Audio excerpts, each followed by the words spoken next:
പിതാവിൻ്റെയും പുത്രൻ്റെയും പരിശുദ്ധാത്മാവിൻ്റെയും നാമത്തിൽ ആമേൻ. കർത്താവായ ദൈവമേ, സകലത്തിൻ്റെ സൃഷ്ടാവായ ദൈവമേ, സ്തുതിക്കുന്നു, വാഴ്ത്തുന്നു, ആരാധിക്കുന്നു, മഹത്വപ്പെടുത്തുന്നു.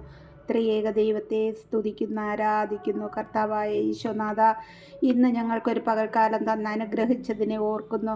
ഇന്ന് പ്രഭാതം മുതൽ ഈ കരുണയുടെ സമയം വരെ അവിടുത്തെ കൃപകളിൽ ഞങ്ങളെ നടത്തിയതിനായി നന്ദിയോടെ സ്തുതിക്കുന്നു. ഈ ദിവ്യ ബലിയിൽ പങ്കുചേരുവാനും ഞങ്ങളെ ഒരു ബലിവസ്തുക്കളായിരിക്കാനും കർത്താവ് ഞങ്ങളെ കരുതിയതിനെ ഓർത്ത് സ്തുതിക്കുന്നു.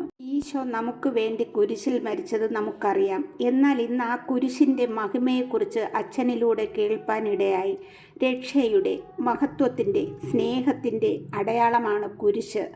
നാം വലിയ കുരിശടയാളം വരയ്ക്കുമ്പോൾ നെറ്റിയുടെ തടത്തിൽ ഉയരത്തിലും കുറുകയും വരയ്ക്കും. വിശുദ്ധ കുരിശിൻ്റെ അടയാളത്താലേ എന്നാണ് നെറ്റിയിൽ വരയ്ക്കുമ്പോൾ നാം പറയുന്നത്. അതേ പ്രിയ സഹോദരങ്ങളെ, ഈശോ വഹിച്ച കുരിശ് വിശുദ്ധമായിരുന്നു. നാം ഇന്ന് ഒരടയാളമായാണ് കരുതുന്നത്. അതുപോലെ നമ്മുടെ അധരത്തിൽ വരയ്ക്കുമ്പോൾ പറയുന്നത് ഞങ്ങളുടെ ശത്രുക്കളിൽ നിന്ന് എന്നാണ്. നമ്മുടെ അധരത്തിൽ നിന്ന് വരുന്ന എല്ലാ തിന്മയുടെ ശക്തിയിൽ നിന്നും രക്ഷിക്കണം എന്നുള്ളതാണ്. നെഞ്ചിൽ കുരിശടയാളം വരയ്ക്കുമ്പോൾ പറയുന്നത് ഞങ്ങളെ രക്ഷിക്കണമേ ഞങ്ങളുടെ തമ്പുരാനെ എന്നാണല്ലോ. നമ്മുടെ ഹൃദയമാകുന്ന ആത്മാവിൽ നമ്മുടെ രക്ഷകനുണ്ട്. ആ രക്ഷകനോടാണ് രക്ഷിക്കുവാൻ പറയുന്നത്. അവസാനം ത്രിയേക ദൈവത്തോട് പറയുന്നു, പിതാവിൻ്റെയും പുത്രൻ്റെയും പരിശുദ്ധാത്മാവിൻ്റെയും നാമത്തിൽ ആമേൻ എന്നാണ്. ഓരോ വാക്കും അർത്ഥവത്താക്കുന്ന വാക്കുകളാണ്, അല്ലാതെ ആരെയും കാണിക്കാൻ വേണ്ടി വരയ്ക്കരുത്.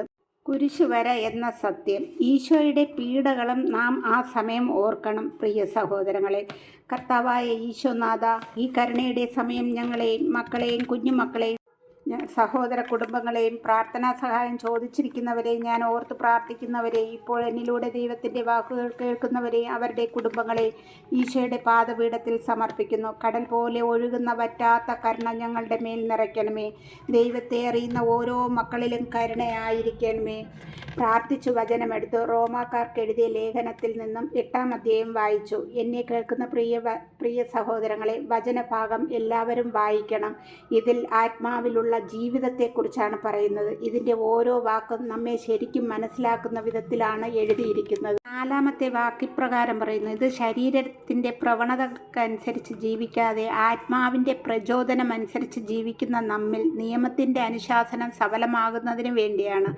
എന്തെന്നാൽ ജഡികമായി ജീവിക്കുന്നവർ ജഡിക കാര്യങ്ങളിൽ മനസ്സ് വയ്ക്കുന്നു, ആത്മീയമായി ജീവിക്കുന്നവരാകട്ടെ ആത്മീയ കാര്യങ്ങളിൽ മനസ്സ് വയ്ക്കുന്നു. ജഡിക അഭിലാഷങ്ങൾ മരണത്തിലേക്ക് നയിക്കുന്നു, ആത്മീയ അഭിലാഷങ്ങൾ ജീവനിലേക്കും സമാധാനത്തിലേക്കും. സമാധാനത്തിൻ്റെ നാഥനോട് നമുക്ക് പ്രാർത്ഥിക്കാം.